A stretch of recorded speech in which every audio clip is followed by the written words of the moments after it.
It's an honor to be here. Now, he set the bar high, talking about performing at the Punchline, right? I have to share with you that was about 11 years ago, and they haven't called back, okay? So if you're looking for a comedy, I know this is a performing arts center here, but I can be any comedy or singing and dancing. No, but I love to make people smile. So we're going to talk today about something probably a little different than a lot of your classes, but it really fits in, right? Because the university, I just learned even a few minutes ago, dreams made real. Right? Well, we love dreaming, but you can't just dream. We have to work on it. We have to figure out how do we make dreams real. And we're going to be actually talking about that tonight. So the title tonight is Dare to Discover and Live Your Life Purpose. And I love this because I will share with you that I grew up very blessed, great parents, great family. Grew up a cheesehead in the state of Wisconsin. You probably know what that is. And had a lot of great opportunity. And I'm very blessed and thankful. But, at the end of the day, I set off on a track and then had a train wreck and then a track and then a train wreck, and then, right? And we find this sometimes in our careers where we think we're going to go be an accountant. And I went off to college to be an accountant. And I moved to Atlanta in 1987 to work for Price Waterhouse in auditing, and it didn't get much better than that.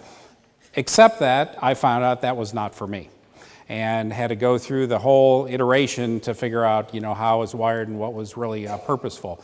Because here's what I have learned over the years in your career, and we work with, especially at Career Spot, we work with a lot of folks who are unemployed, and a lot of them are recently unemployed, like yesterday or last week. They got notified that their job is over. Thanks for playing the last 20 years, you're gone. And I mean, very emotional. And what we find, though, is that the people who are unemployed are really not the ones that are in the worst place in their career. Here's the worst thing that can happen in your career. The worst thing is to set out with a dream, with a purpose, to get to a certain mountaintop, right? Get that job and that awesome company, right? And you get to the mountaintop of your career, and then you realize, you know what? I'm on the wrong mountain. That's the problem, okay? Because then if you're on the wrong mountain, how do you get to the next mountain? And don't say delta, okay? No. You get to the next mountain by going through the valley, okay, and you get to the next mountain. So actually, that's a big part of my passion, is helping people early on, right, in college especially, to really make sure you know which mountain you're going after, so you end up on the right mountain, hopefully the first time. So we're going to dive into this. We're going to leave plenty of room for questions, time for questions at the end. So why don't I jump in? Now, all of you have received a handout. I'm going to refer to this right out of the gate. The 3 pages here that starts off with defining your life desires. And they probably didn't tell you this in advance because you might not have shown up, but there's going to be homework, right? We're at a university. There's going to be homework here. So what we're going to do is in a minute here, I'm going to walk you through some fairly simple exercises. I'm going to send you off tonight with them for homework. I really am going to encourage you to do this. It's not going to take long. It's going to be about an hour. But what you're going to do is you're going to come out of this with your 1-sentence life purpose statement. Now, let me ask real quick. How many have ever done an exercise where right now today you can tell me in 1 sentence what your life purpose is? Do we have any folks here? Okay, great. So very few. Great. I'm glad you're here tonight. I didn't go through this till about 5 years ago, okay? Now, not that I wasted the first, 23 years of, oh no, more than 23, okay. Do the math. Not that I wasted the first 46 years of my life, but now that I'm 51. But boy, is it amazing now, okay? So let me share with you, okay, life purpose, because the real important thing is to first understand your life purpose and then your career purpose. I think too often, especially in the United States, we get it backwards. It's all about our career and what our career can generate in terms of money, fame, ego, status, right? That kind of drives our life. Well, that's backwards, right? It should be the other way around. My wife is a good example, and she knows I talk about her, so she couldn't be here tonight. But my wife is a pediatric nurse at Scottish Rite on the north side of town, and she's been a nurse for 26 years. And a couple years ago, I said to her, would you ever want to be the nurse supervisor? I'm thinking the nurse supervisor makes more money, probably works less. Well, guess what her answer was? She doesn't want to be the nurse supervisor, right? Why does she not want to be the nurse supervisor? Well, because she wants to touch those kids. And she is gifted, believe me, she is gifted at touching those kids. Because when people, parents go in with their child into Scottish Rite, that's scary. And maybe some of you have been there. That is a scary time. And so my wife, she's not the one doing the surgeries. She's on what I call the touch team, right? She's all about getting the parents and the kids just right, where, hey, everything's going to be all right, and what have you. So why would I or anyone say to her, well, hey, you can make more money being the nurse supervisor. You can work less being the nurse supervisor. Well, no, that's not her calling. Her calling and her giftedness is to be the hands-on nurse, right? So that's really important. That's what we're after. Okay, so I want to share with you, just to kind of give you a quick feel for this. So here's my life purpose that I came up with 5 years ago. You know, honestly, it's not profound, okay? So I, Tom Darrow, exist to glorify God by generously leading others into life-improving connections.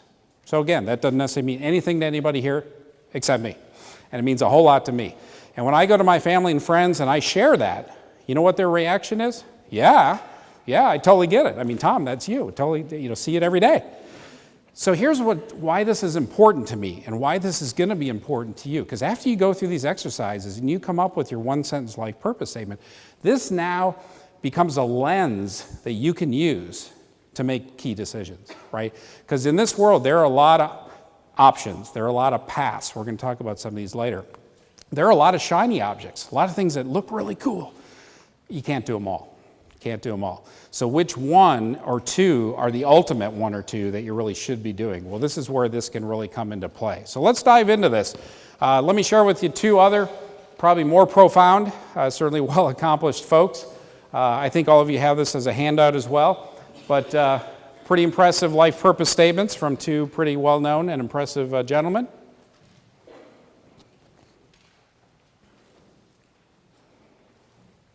Okay, so now let's dive in. I want you to turn to this first exercise, defining your life desires.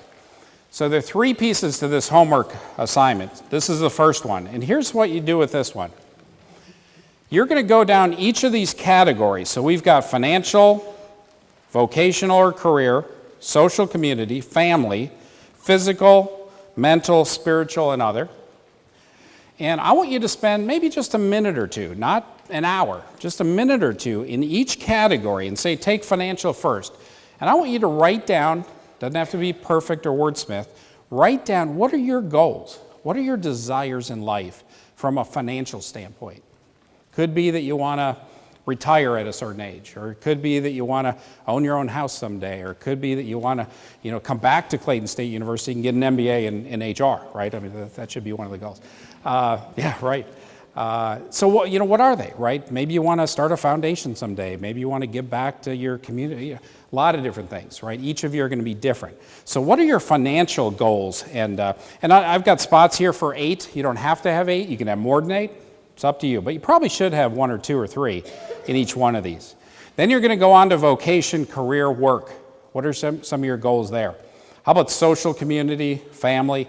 And you're going to go down each one of these, okay? And you're going to just fill them in, okay, one by one. Then what we're going to do is we're going to do the second thing here. We're going to go through each category, and you're going to circle the one in that category that you would say is the number one. This is the top priority, the top desire for me in the financial material area, and then the vocational career work. Okay, so you're going to circle each one. So if you fill out each one of these, you would end up having 8 of them. So you're going to have 8 things circled, right down the page. So that'll be the second step. Then what we're going to do is you're going to look at all the ones you have circled, and you're going to rank those. Which one is number 1? All the way down to 7 or 8. Well, guess what that's going to do? That's going to get you to come out with your number 1 life goal, right? Your number 1 life desire. So that's going to be exercise number 1. So I think that's pretty straightforward. I know you smart people out here, so we'll move on to the next one. Okay, so the next exercise on the next page, you can see there are a lot of words on here. What we want to do with this exercise is we want you to come out with the 3 words on this page that best describe you. Here's probably the way to do it. Go through word by word and say, okay, does that describe me? Not really. Cross it off. Cross off all the words that don't describe you. Then you're going to go back and you're going to find that probably around 20 words are not crossed off. And now it gets more challenging because now you have to go through that list of 20 and say, well, that one describes me but not as well, right? And cross it off, okay? And get it down until you've got about 3. Now, if I go back to my life purpose statement, you can probably guess, and I'll let you in on a little secret. I didn't have 3, I had 4. Okay, so I'll give you the freedom if you have to have 4. So guess what my 4 were? Generous, lead, improve, and connect. Okay, that's how I came up with my life purpose statement. So that's going to be the second exercise, is coming out with your 3 or maybe 4 action words. Now, finally, turn to the third page. This is where you bring it home. So at the very top, you're going to go from exercise number 1, and you're going to put down your top desire. From exercise number 2, you're going to put down your top 3 action words. Then you're going to give it a go. Take a stab at it. The first time, it doesn't have to be perfect. Just get something down that sort of factors in. You don't have to use all 3 words exactly, kind of like I did. I mean, make it what makes sense for you. Because then you're going to, from there, okay, you're going to redraft it, okay, work on it. Then we're going to finally, at some point, we have to say, okay, this is it, right? We're done. And we're going to finalize it. Then we're going to commit it to memory. That's really important. We're going to post it different places, maybe in your car, right, on your mobile device, on the bathroom mirror. Well, I've had people literally type it up or have it painted and frame it, put it on the wall in the foyer of their home. You're going to share it with people. I mean, this is exciting, right? Hey, y'all, this is my life purpose statement right here. And they're going to be like, okay, you know, what have you been smoking? No. But you can just say, oh, I heard a speaker, right? So you're going to get excited over this. You're going to want to share it with people. And most people who know you are going to say, wow, that's fantastic. Guess what they're going to say after that? Now, what are you going to do about it, right? They're going to say, okay, well, yeah. So dreams made real, right? But again, here's the ultimate thing you're going to do with it, what I said earlier. You're going to use this as a lens to make decisions, and that's really huge. Now, there's nothing wrong with revisiting this. I wouldn't say every week or month, but maybe every year. Certainly if you have life changes, right? I got, in fact, last night, my wife and I celebrated our 8-year anniversary. We met through eharmony.com. How about that? Yeah. For years, I was on noharmony.com. I would not recommend that. But thanks to eHarmony, we met, and she was living in Asheville, North Carolina. And so she's a real blessing. I wish she could have been here tonight. So that's my homework for you. That's my encouragement for you. And I mean, this is simple, and it's huge. It's huge. It really is. This is huge. And this is not accounting. This is not HR. This is not nursing. This is life purpose, okay? And I think it needs to start with that, all right? So we'll come back later to questions, okay? But that's the homework. Now we're going to jump, and we're going to bring this to life. We're going to say, okay, where do we go from here with this, right? And I'm going to reference a lot of different things, books, quotes. I'm big into quotes. In fact, my sophomore year at Notre Dame, we had a campus newspaper that came out every day. And I went to the editor my sophomore year, and I said, we ought to have a quote of the day in the paper. And he said, well, that's fantastic. Who's going to do that? I said, well, I'll do it. So for 3 years, I did the quote of the day in the paper, and it still is existing today. They have somebody every day put a quote of the day in the paper. So I'm big into quotes. So here's one of my favorite ones. And it says, stand at the crossroads and look, ask for the ancient path, ask where the good way is, then walk in it, and you'll find rest for your souls. All right? Now let me break this down real quick. It's kind of interesting. So first off, it's talking about being at a crossroads. When are we at a crossroads? Like every day, right? Almost every minute. So what are we supposed to do? Well, first off, it says we're supposed to stand. Well, here's what standing means. It means ready for action. It means ready to move, but don't move, right? So we're supposed to stand. We're supposed to be ready. Then it says we're supposed to look. We're supposed to ask. Well, that gets into mentors, and we're going to come back to some of this later, right?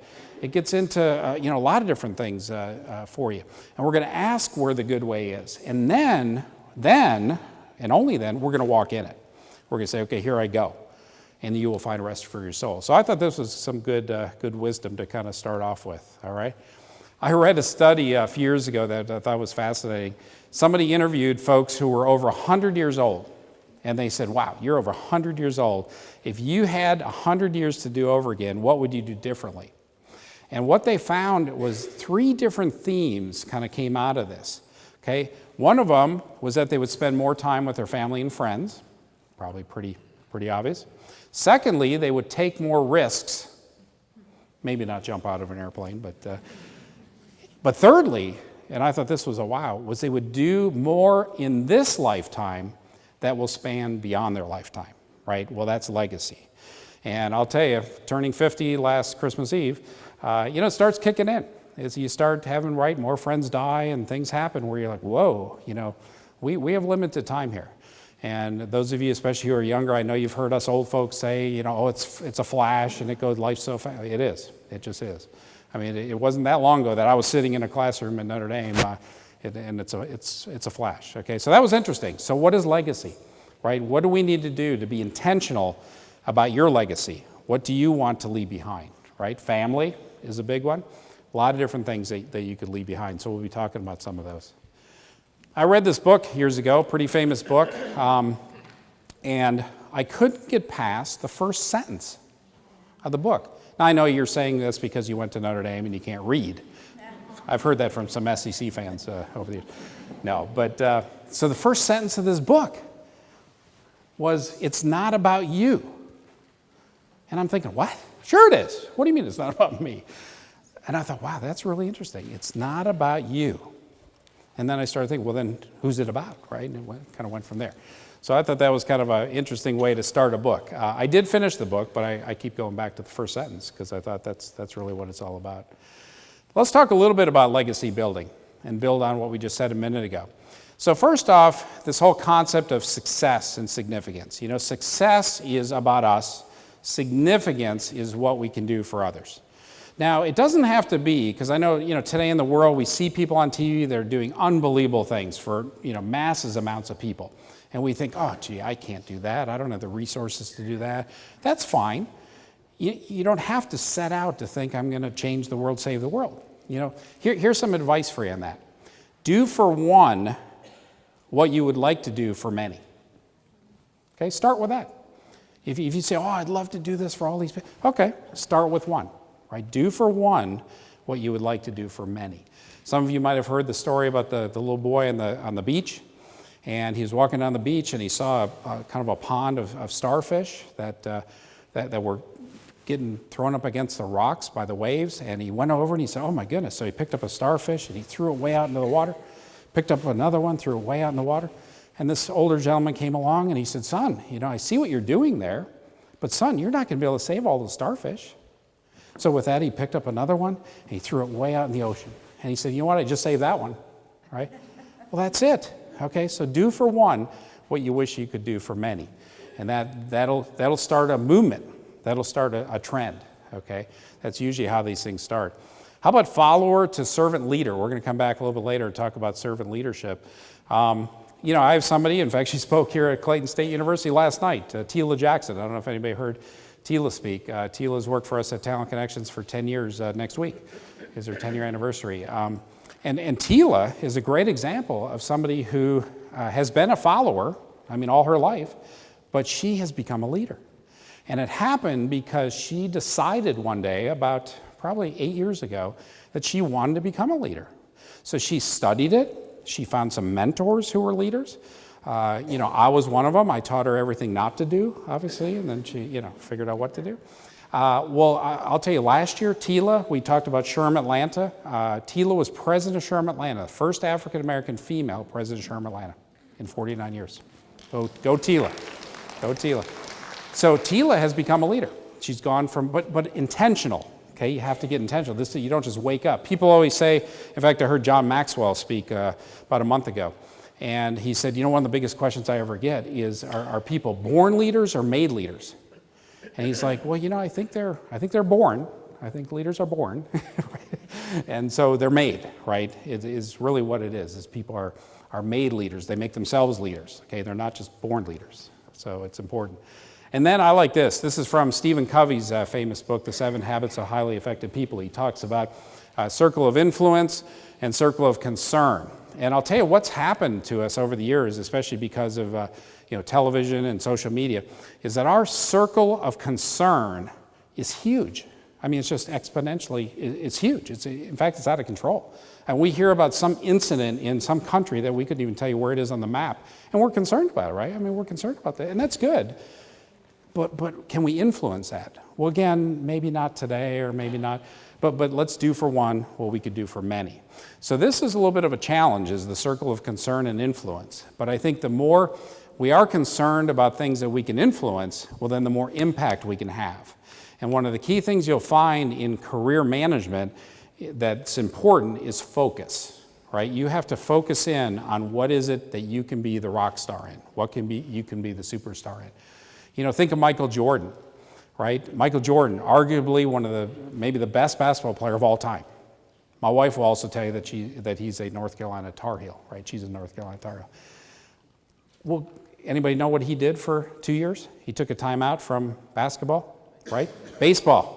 Went to play for the Birmingham Barons baseball team, okay? He batted .201, hit 2 home runs. Probably the best thing he did was he bought a really nice bus for the team to travel in. Well, does that mean he failed in baseball? No, he didn't fail. He still made the minor leagues. But what did he do? He went back to the NBA and won 3 more championships, okay? So sweet spot, okay? Michael Jordan also wants to play on the Senior PGA Tour someday. He's not gonna. I've seen him play.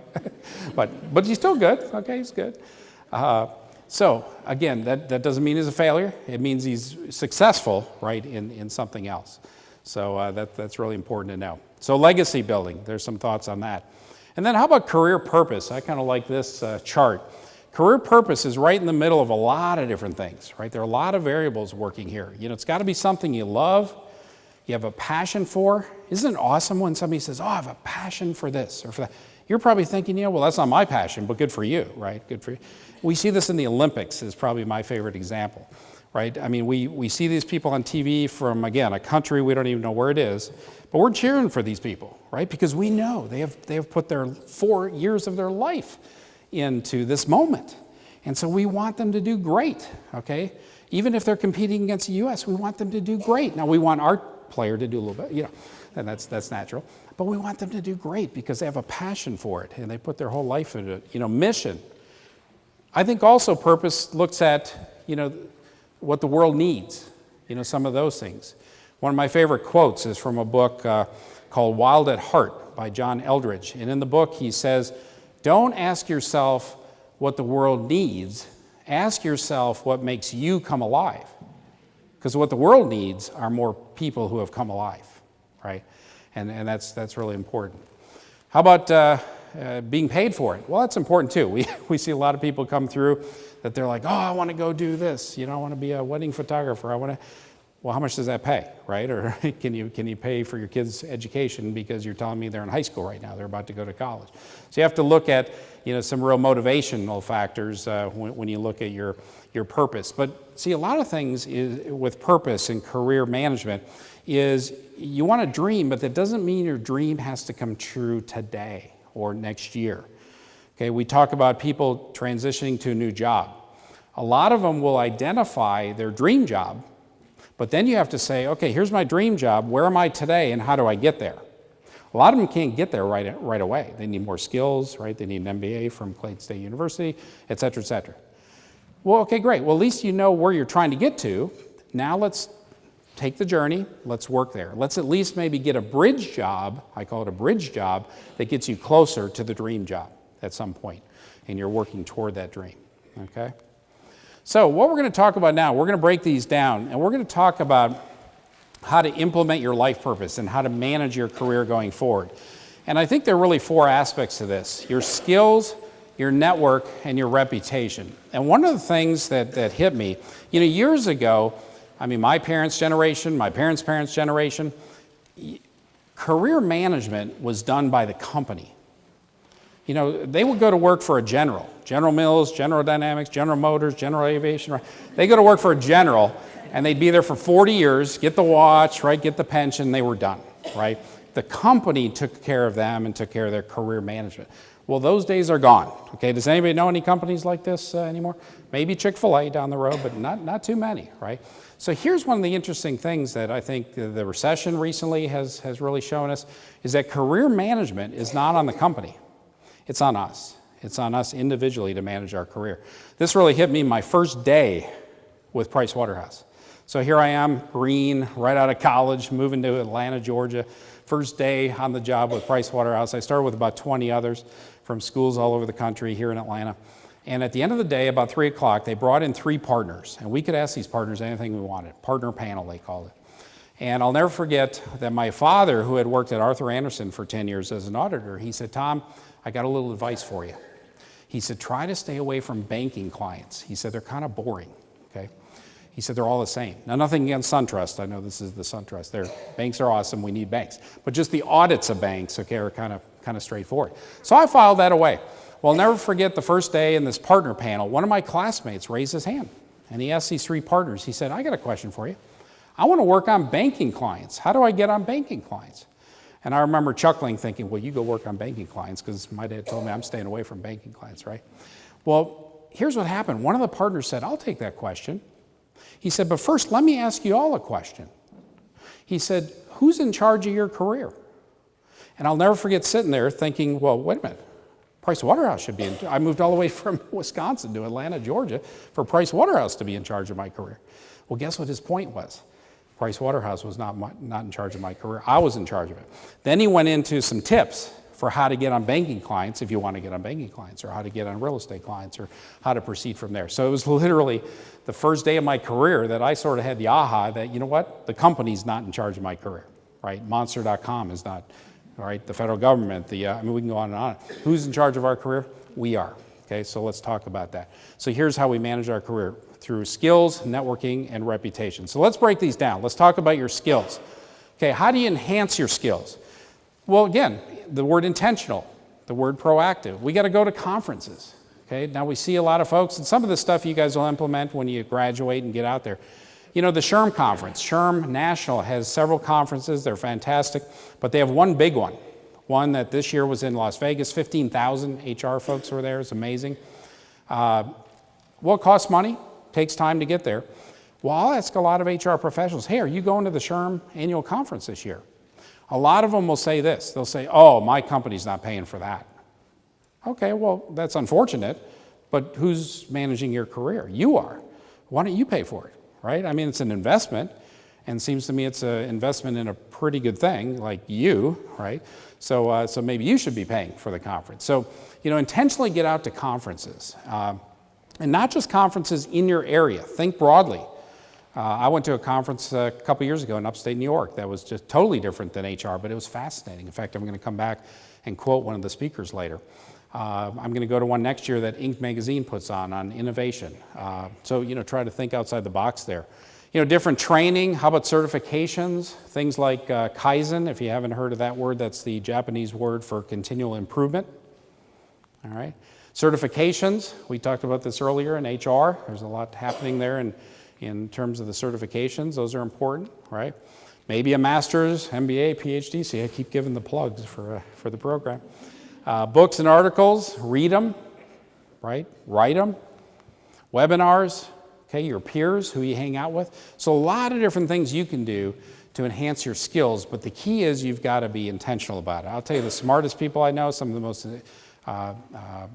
impressive people I know are just the continual learners, right? I mean, look at one of our, and I'm not going to get political, but look at one of our presidential candidates who, you know, you might not agree with his politics, or maybe you do, but you got to agree that he's an amazing person, Ben Carson, right? What does he talk about his childhood?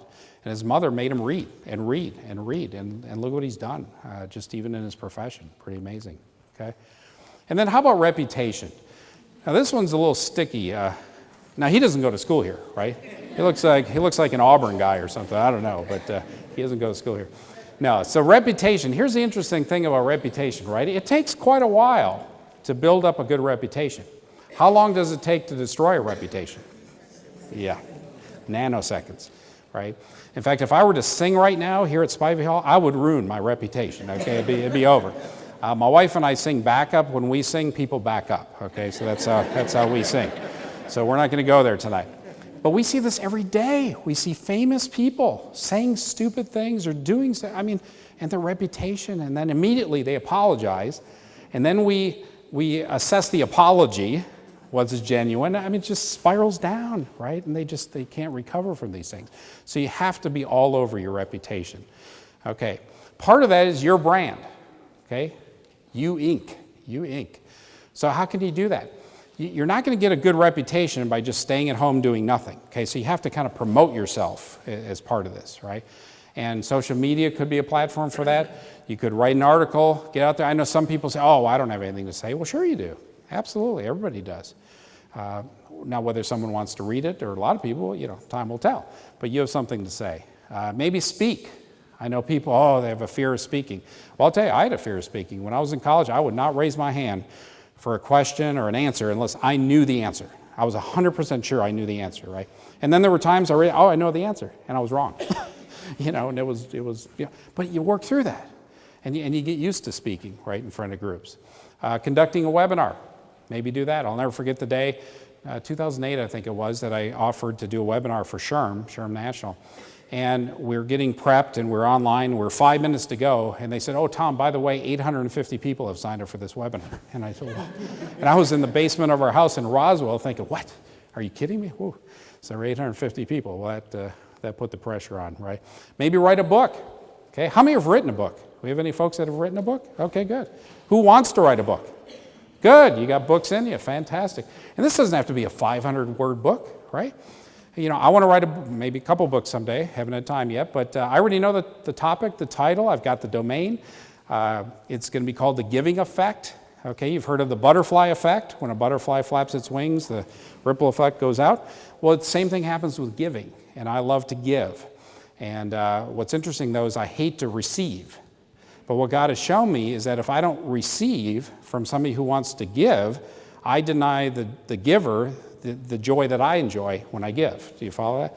So I'm going to write a book on that dynamic and then talk about maybe some people who have given, even to a small degree, and it turned out to be something big, and just try to get some movement going, even more so in giving. Okay, and then professional image. Really, I mean, what do you wear? How do you present yourself? What is it you can do? We tell people in career transition all the time. Get yourself game ready.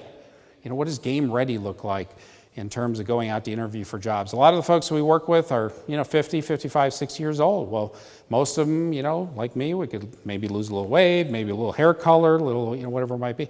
I spoke at a church ministry, career ministry a few years ago, and I was talking about resumes and, what to do on a resume. I was talking about this trend that people are being given advice to take their dates off the resume if they're over 50. And people run home, they're like, that's it, that's why I haven't been getting calls. Well, recruiters know that that's not the right approach. Because if you are 55, 60 and you start taking dates off the resume, guess what? As a recruiter, guess what we think? You're old. You took the dates off the resume, right? But the problem is the second thing we think is, what else are you hiding? Or what other game of disclose and not disclose? And the trust level goes down. Well, that's a problem when you're hiring, interviewing. You don't want the trust level to go down. So after I spoke, this lady came up to me, and she was probably mid-50s, totally gray hair, but very well dressed, very high energy, great, very nice person. She said, I got to ask you a question about that. She said, last week, this 25-year-old kid was interviewing me. And in the middle of the interview, he said, ma'am, have you thought about dyeing your hair? She said, I was appalled that he said that. She said, I'm done with that. I'm done dyeing my hair. What does hair color have to do with it? She went on and on and on. When she was done, I said, ma'am, I just met you tonight. You seem very nice. I said, you're right. That was not appropriate for him to say in the interview, but he's right. He's right. Here's what he's right about. Like it or not, in his lens, he's questioning, because you sort of let your hair go in a sense, right? He's questioning whether you're going to be lazy, whether you're going to learn, whether you're going to use technology, whether you're going to work hard. I'm just saying, right? Like it or not, that's sort of the lens that he's using. She's like, oh. Now, I don't know if she went to Kroger that night and for $40 I don't know. And honestly, at the end of the day, we all know people that look really good with glasses or with gray hair or with I'm not saying just if you have gray hair, go, no. But for you, right, what looks good, what doesn't, right? And that's really important. So here's another concept for you. Seek mentors. All through the years, I didn't hear this. What I heard was seek a mentor. What I've learned is that's not enough. There's not one person I know that has all the attributes that I want to sort of strive for and learn from and become. So I have been very blessed over the years to have mentors, a lot of people. Usually people who are older, they've been there, they've been down the road. Before Ann and I got married 8 years ago, we intentionally sought out 5 couples that, at least from the outside looking in, we thought they had a really good relationship and a long-standing marriage. And we sat down with them and we said, you know what, would you share? And we know it's not perfect. We know you've had your struggles, but would you share with us, what works, what doesn't, what can be? And I know my wife isn't here, but she often refers to me as 2 things. One is straight from heaven. Now, straight meaning this way and then that way, I think. And the other thing she'll say is over the top Tom. Well, over the top to me means I'm heading the wrong way. Okay, I'm past the peak, but whatever. So seek mentors, okay? And you got to be intentional again about this. Who are the people that you want to get in front of? You don't necessarily have to go to them and say, would you be my mentor? I know people feel awkward with that. Just start meeting with some folks. Just say, hey, can I buy you breakfast next week? Could be another student, could be a professor, could be somebody at a company or a business, right? Maybe ask your professor if there's somebody they know that could be a mentor for you, right? People are usually honored, right, to be a mentor and to help people that way. So seek out mentors. And then let's talk about your network. Now, this is one of my favorite things, especially because I have a company called Talent Connections and because I'm in the HR space and I'm a recruiter and all that. But here's the thing with networking. It used to be that if you were in sales or you were unemployed, you needed to be a networker. Well, today, you need to be a networker. I don't care what you're in, right? Especially in Atlanta, Georgia, and if you haven't figured it out yet, this is the biggest small town in America. Okay, everybody knows everybody, right? Have you seen the movie and heard about the 6 degrees of separation from Kevin Bacon, right? Right? Well, when that movie came out, I was working for a software company on the north side of town, and I was the head of recruiting. And the person I reported to was the head of HR, who reported to the president of the company. The president of the company was Kevin Bacon's uncle. I'm not kidding you. So I had 2 degrees of separation from Kevin Bacon. It was beautiful, okay? So here's the thing with your network, right, is, sorry, I went too far, is that you have to, again, be intentional with this. Now, we have a tool these days, right, to help with this. What's it called? LinkedIn. So there are 2 types of people in the world these days, those who are linked in and those who are linked out. Okay, now how many are linked out? No, I'm not guessing, right? You got to be linked in. Okay, now LinkedIn hit me about 2 years ago. My wife will tell you. It was during football season. I like to watch college football and pro football. And when I do it, I don't just sit there and watch. I got the laptop right here and I'm doing something, right? So I got on LinkedIn. And about 2 years ago, I had 5,000 first level connections on LinkedIn. And I thought, well, is that a lot? Is that a little? It was something that had happened just because of what we do. But then it hit me, wait a minute, what if it was 10,000? And what if the additional 5,000 people were HR leaders in Atlanta? Well, that would be good for our business. Because now when we do a search, we have 5,000 more people that notice is going to go out to that, hey, you might be right or you might know somebody. Okay. So I got on LinkedIn in a big way.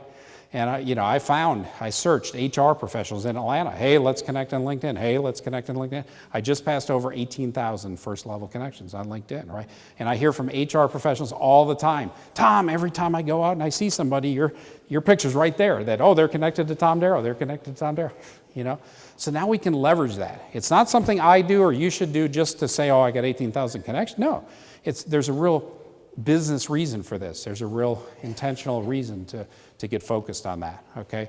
So do things, figure out how to build your network, and then how to cultivate your existing network. Those 2 things. How am I going to build my network? Not just with anybody.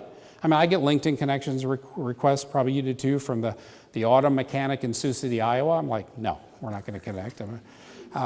But if they're, you have to have your criteria. For me, it's anybody in HR. It's anybody in Atlanta. It's anybody who's a Notre Dame alum. It's anybody, kind of have your criteria and connect with those people. And then how do you cultivate the relationships? How do you stay in touch with those people and send them things of value? Keep track of who their kids are and where they went to school. And the next time you see them, you say something that they're like, wow, you remembered that, right? I mean, that shows you care. That's really important. So focus on your network. And then connecting with the business, I'll go through this pretty quick. I know you guys are going to be there here soon. But what are the things you can do at the company to really build relationships? There's a saying we have in HR that people join a company and they quit their boss. So the number one relationship in the company is your relationship with your boss.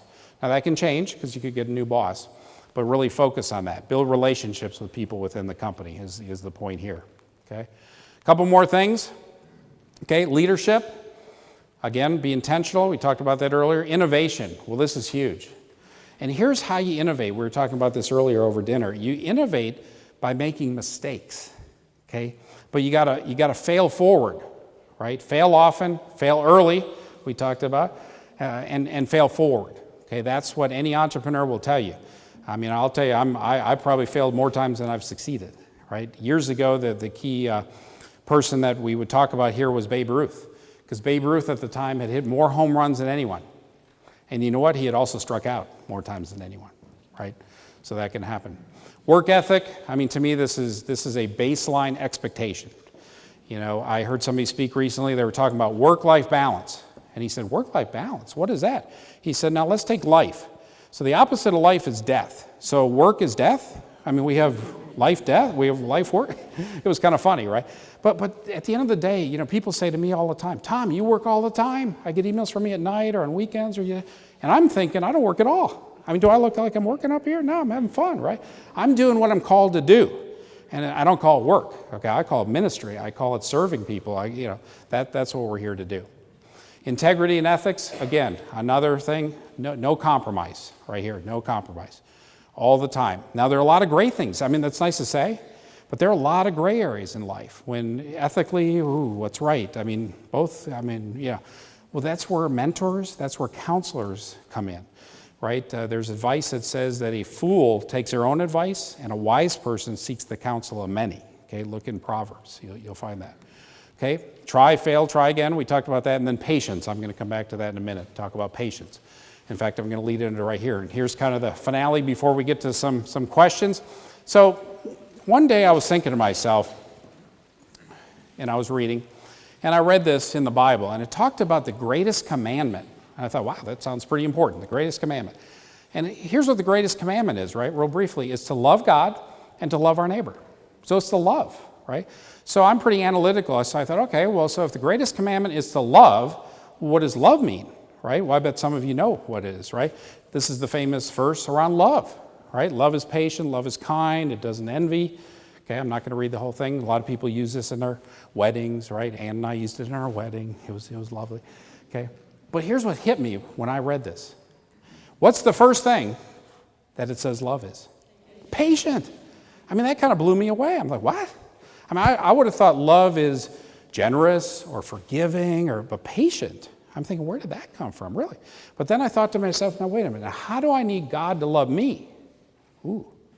Probably be patient with me, right? That's interesting.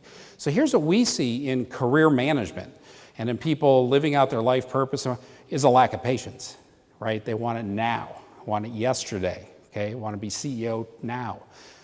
No, it takes time. Right? It takes time to build the relationships. Relationships take time, right? To build the expertise, et cetera, et cetera.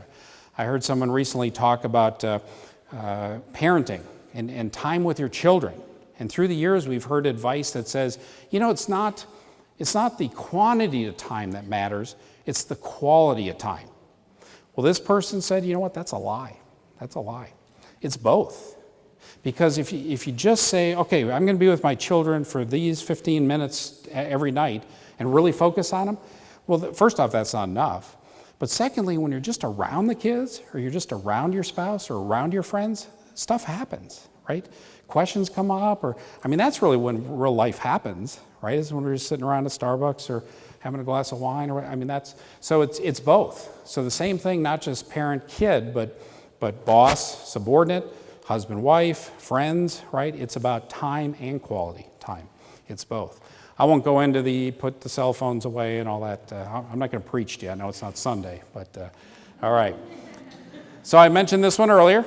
Okay, don't ask yourself what the world needs. Ask yourself what makes you come alive. All right. And then I want to close with this conference that I told you I attended, I guess 2 years ago in upstate New York. And it was a conference. There were about 150 executive coaches there. And if you ever get to have a coach or get to know coaches, they're caring people. They love to coach, and they ask great questions, okay? Coaches are trained how to ask great questions. Well, this lady spoke, and I'd never heard of her. Her name is Lynn Twist. And Lynn Twist, as it turns out, is a global activist for hunger. In fact, she served with Mother Teresa. And she told the story about the day that she first met Mother Teresa. And she was going to meet Mother Teresa at 9 o'clock. Well, guess what? She woke up at 3 in the morning and couldn't fall asleep, right? I bet that would happen to us too. So guess what she did, as any good person would do, especially a good female would do? She got in the closet and she tried to figure out what she was going to wear to meet Mother Teresa. And after 4 hours of figuring out what she was going to wear, it hit her, I don't think Mother Teresa is going to care what I'm wearing. Okay. So she put something on, she went and met Mother Teresa. She ended up creating a ministry and a nonprofit around global hunger with, she was amazing. I mean, it was amazing to hear her talk, just wisdom and experience, it was amazing. So anyway, here's what happened. So at the very end, she answered some questions. The very last question, somebody said, so Lynn, what is happening in the world today? I mean, what's your take on it? And we got terrorism and we got, all this stuff going on. It just seems like things are going south. I mean, what's your take on it? And she paused and she said, hurting people hurt people. Healed people heal people. We need to heal people. And that's all she said. And I sat there and I thought, that is it. That is it. Okay, that is it, right? Hurting people hurt people, and healed people heal people. So we need to heal people, right? So that's really part of my challenge for you and for us is we need to heal people. We need to heal ourselves. We need to heal our country. We need to heal our teams. We need to heal our companies. It's a constant battle. It's a constant struggle. So how do we do that? Because we're going to go out of here tonight and we're going to be, how do I do that? Well, what did I say? We're going to do for one what we would like to do for many. And then you know what? The next day probably you're going to be able to do for a couple what you would like to do for many. And then at some point you're going to do for a bunch that you would like to do for everybody or for many. And eventually you're going to do it for more and more people, right? And it's going to really springboard off itself. Okay, so that's my challenge for you. And I say, let's go. All right. I got in here just for your reference some book recommendations, some of the better books I've read over the last few years. The one on top, The On Purpose Person by Kevin McCarthy, that's actually the one where a lot of the life purpose exercises come from, if anyone wants to go deeper with that. Okay, so now let's open it up. I think we've got about 10 or 12 minutes for questions. And if we can't hear you as well, maybe I'll repeat the question. But anything we talked about tonight or any question you have at all, would love to try to address that. I'll repeat them. Super. What do we got? Raise your hand and I'll call on you. Right here in the middle. Nice and loud. So I want to piggyback on your question before you start, or when you're on your slide before the books. I guess going forward, coming out, doing your exercises, how do we stay motivated? Because I understand that the turnaround from our efforts won't be within the next couple of weeks of doing that. So what do you suggest as far as trying to keep it up, trying to get out of bed and remember that this is your purpose and all? That is a great question. So how do we take our life purpose? How do we stay motivated around our dream, our goal? Because we're probably not going to realize that dream or goal right now or tomorrow or the next day. It might be ways down the road. Well, here's some advice. Use a caterpillar, okay? Take a piece of paper, put it landscape, and draw a caterpillar, just a head, a body, and a bunch of legs, okay? Now, in the head, we're going to put our dream, our goal, our life purpose, okay? That's the goal. Now we have to back it up and say, okay, along the way, what are all the steps? What are all the victories? What are all the celebrations? What are we going to do along the way to track whether we're on track? What are we going to do to enhance our life purpose and get there? And then what are the things we need to put in place, right, to motivate us? I'll share with you that, I think it's been 3 times in my life that I set out to lose weight, right? And each time I lost 40 pounds. Well, guess what I'm doing? Christmas, right? Okay, we got to get back on it. Here we go. Here we go. So, so I have my way of doing that. But I always thought to myself, you know what? If I had, like the number, right, my weight on the front of our house, like, it'd be a good number because I would be like, I got to get that number down, right? And so what is it? So I actually was in a CEO mentor group. We met the second Wednesday of the month for 4 years. And I went to the group one day and I said, y'all, it's time, okay? I brought a scale in. I got on the scale. And I said, here's what I'm going to do, y'all. Every Wednesday morning, I'm going to get on the scale and I'm going to email you the number. Well, there's accountability right there. I'm going to email you the number. Well, I'll tell you what happened over 4 months. Every single Wednesday, I lost at least a pound. Okay, lost 50 pounds in 4 months, the right way, not starving myself. I mean, eating right, working out, the whole deal, right? And the subject line of my email every Wednesday was, I'm a loser. Okay, well, that was funny to me. Okay, I'm a loser, but I lost weight. I'm a loser, right? You get it. So you got to find ways to do that. You got to get other people to be your accountability partners, and then you'll be their accountability partner, for whatever it is. So that would be the advice, is to get others involved, because we can't do any of this alone, right? Good question. Back over here.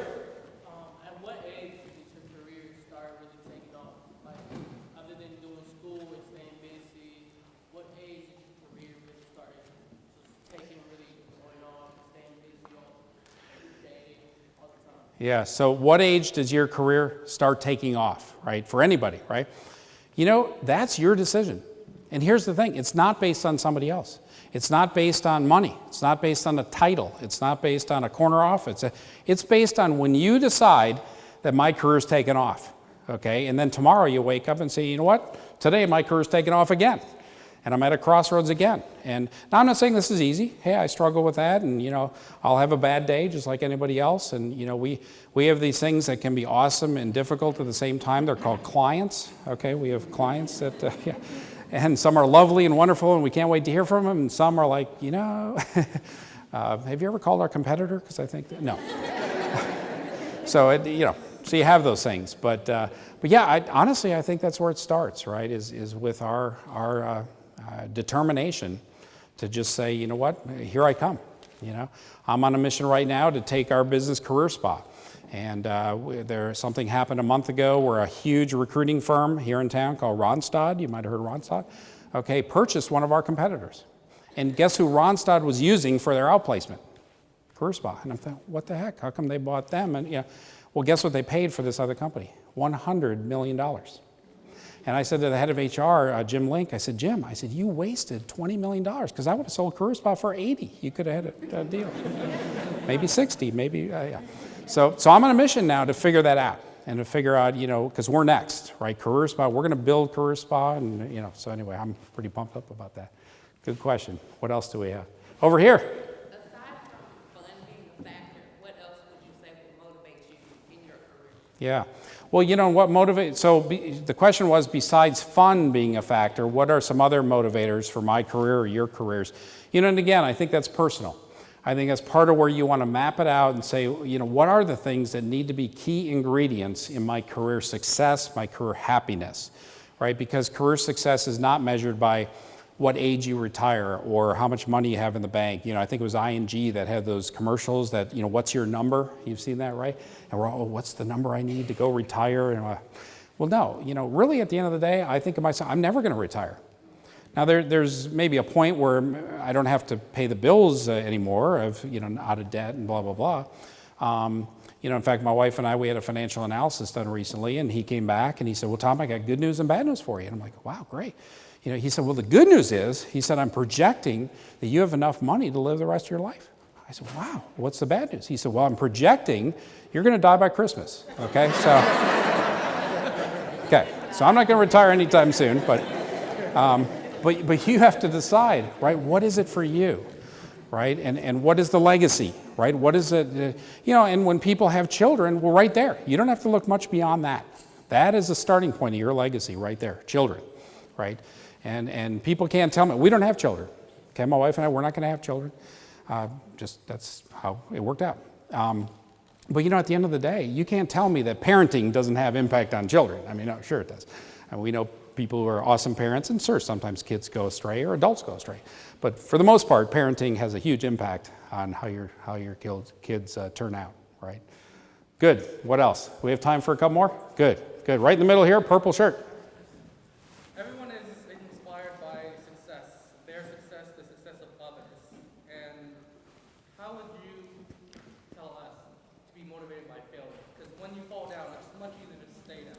Sure it How is. would you tell us to pick ourselves back up and continue? Good question. So you said that all of us fall down. How do we get motivated to get back up, right, and to move on? Again, I think you have to have a support system around you. You have to have friends and family that see you fall down, help you up. I'm not saying it's easy. I have a friend who is about 42, never been married. She wants to be married, okay? She, a couple years ago, was dating someone. She thought this was it, this is the guy, and it didn't work out, okay? And she was devastated. And I talked to her about 2 months later, and I said, Sherry, how you doing? She said, not good. And she told me about this concert she was going to that Friday, and she loved this group. And I said, well, Sherry, I got an idea for you. Go to that concert, okay, and between now and the concert, continue the pity party. When you go to that concert, walk in, have a blast. And when you walk out, pity party's over, okay? You tell yourself, pity party's over, I'm moving on. You know, we say that to job seekers all the time because they come to our 2-day workshop at Career Spa, and a lot of them, the week before, they got terminated. And they didn't see it coming, and they've been working there for, 10 years, 15 years. We had a guy several years ago, he had worked at this company for 30 years. He was about 3 months from full retirement, and they cut him. It's like, wow, he probably had a lawsuit on his hands too. He could have pursued. But here's what we tell those job seekers. Those emotions of anger and fear, and they're real. Okay, I'm not saying, hey, get over it. No, they're real, I get that. And they have to move on, right? And they have to move on. So that's the thing is, you remember the movie, What About Bob? Baby Steps, right? Classic, right? So sometimes that's just what you got to do. You got to do, baby steps today might be getting out of bed. Baby steps tomorrow might be getting out of bed and getting dressed. And baby steps the next day are getting dressed and going out. And you just have to kind of step by step get there. And eventually, you're going to look back and say, whoa. I'll share with you that one of the train wrecks in my career was going to this company and, really for the money. I was happy where I was. This company called up, a little consulting firm called Accenture. You might have heard of it. And they threw a lot of money at me. And I said, finally, yes, I'll take the job. And I got there, and nice people, but the role that I was in was just not the right role for me. And I didn't understand, Well, somebody said to me, Tom, have you ever seen an Oriental rug? And I said, well, sure, we have one. He said, go look underneath it. Have you ever done this? You look underneath an Oriental rug. What does it look like, right? It's a mess. It's a bunch of strings, and it doesn't make any sense, right? Well, look on the top. It's perfect. It's beautiful, right? Somebody say, you know what, Tom, this is how we see the world. This is how God sees the world. I'm like, I get it. Okay, that just helps me. So when things are crazy and I fall down, I get up and I fall, I'm like, what the heck, what's going on? I'm thinking, oh, okay, well, God's got a plan. I don't necessarily know what it is right now, but I'll figure it out later. It's helpful. One last question, right here. I relocated from Ohio. I worked in human resources there, and when I relocated here to Georgia, I found it difficult to get back into that field here. Other than LinkedIn, what would you say would be a good networking? Sure. So the question was, you relocated from Ohio, trying to get into the field, get some traction here locally, how do you do that? Well, it's a multifaceted answer, but I think showing up is a big part of it, right? You've got to get out. We give people tips all the time about going to networking meetings, and the first thing we say is you got to go. Now that sounds like, well, duh, yeah. But here's what happens is you say to yourself, oh, next Tuesday there's this networking meeting, and you put on your calendar, I'm going to go. Well, then Tuesday at about, 1 o'clock, what happens? You start thinking, oh, no, traffic's going to be horrible, and gee, my favorite show's on TV tonight. And all these things, right? And you're starting to justify, and what was I thinking? Why did I put that in my... No, you got to go. You got to go. And here's what happens. You go, you learn some things, you meet some people, you see some people you saw before, and you leave there saying, I'm so glad I went, right? Well, you got to remember that so that the next time this happens, you go again. And maybe you call up somebody and you say, hey, are you going to that meeting? Okay, well, I'm going to go. I'll meet you there. So now you have accountability, right? Because somebody's going to meet you there. I've been to hundreds and hundreds of SHRM meetings over the years, and I'll tell you, the next one, I'll be like, oh, geez, I don't want to, I don't want to go. But then I'll go, and I'll be glad I went, because I'll see some people, learn some things, and then that gives you the motivation to go again next time. You know, it was a long time ago that I started the businesses 17 years ago, and a mentor sat down. He said, Tom, what do you think is the most important aspect of your business? And I said, you know, it's probably my knowledge of recruiting, because I started the company to do recruiting consulting. He said, no, that's not it. I said, okay, well, what is it? You know, he said, it's your network. He said, Tom, you're in the services business. You're in the HR services business. You're in the HR services business in Atlanta, Georgia, biggest small town. It's all about relationships. It's all about reputation. It's all about network connection. So I took that to heart. And I said, you know what, I and Tila, we need to become some of the best known HR leaders, well-respected leaders in Atlanta, not for my ego, but for our business, right, for what we do, because we want to help people, we want to impact people, and we can't do that unless we have clients call us and say, will you help these people, right? So we got intentional about that. Well, it has been my honor to speak here at Spivey Hall and Clayton State University. Thank you so much for having me. Thank you.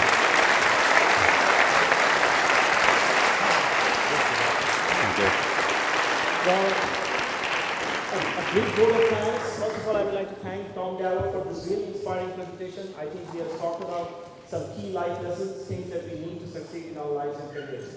As a token of appreciation, we would like to present to Mr. Darrow the Dean's Distinguished Speaker Series plaque, which says, in appreciation of your commitment, time, and willingness in sharing your knowledge and expertise with the students, faculty, and staff at Clayton State University, October 28, 2015. Thank you. Thank you. Thank you.